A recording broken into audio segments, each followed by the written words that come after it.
You think I wouldn't have any problem at all finding a book to share with you? The problem is, it has to be one I've read. I think we can all agree, books are stupid.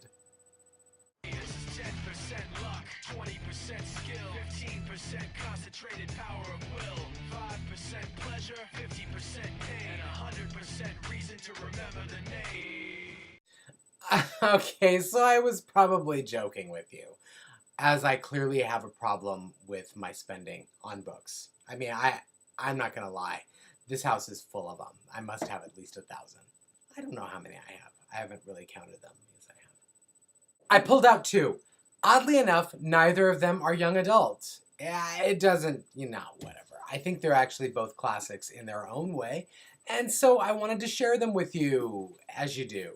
The first one is Carlos Ruiz Zafón's The Shadow of the Wind. This is an amazing book, very lyrical, beautifully written book. It actually starts in the Cemetery of Forgotten Books, which, seriously, if that doesn't bring you in immediately, what is wrong with you? Then you shouldn't be reading at all.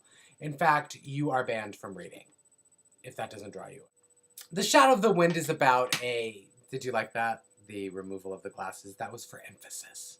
The Shadow of the Wind is about an antiquarian's son who finds this book, oddly enough called The Shadow of the Wind by Julian Carax, in the Cemetery of Forgotten Books.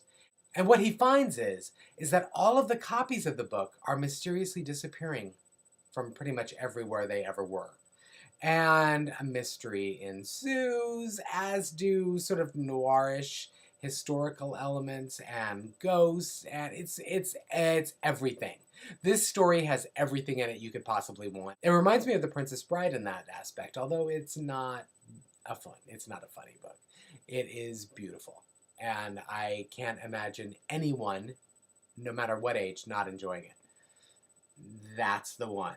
The Shadow of the Wind. Pick that up. If you're into something a little more funny, because I have a tendency to read funny books, and I want to show you one that's like a really great book that has some humor in it. And is also a unique book in that it's co-authored, which is unusual, and that is Terry Pratchett and Neil Gaiman's Good Omens. This is a sort of a hilarious apocalyptic tale. It's actually a hilarious Armageddon tale, because it is very religiously oriented, and it's the end of the world in sort of a religious sense, with devils and angels at play, and making jokes about it and all this other stuff. It's really very funny book. There was a gap of time where I wasn't reading a whole lot. I was working predominantly and super burnt out. And when I finally started getting back into reading, and this was right around the time I was making the decision to write rather than to do psychotherapy anymore, I started reading again, and this was one of the first books I picked up, and it actually was kind of a lifesaver. As far as any book can be a lifesaver, but this one was about, this kind of showed me that you can really throw together some weird ideas, and it can be funny, and it can be thrilling, and so Good Omens by Terry Pratchett and Neil Gaiman. Pick it up. For real. That's what we were talking about on YA Rebels this week. What are your favorite books? What would you recommend?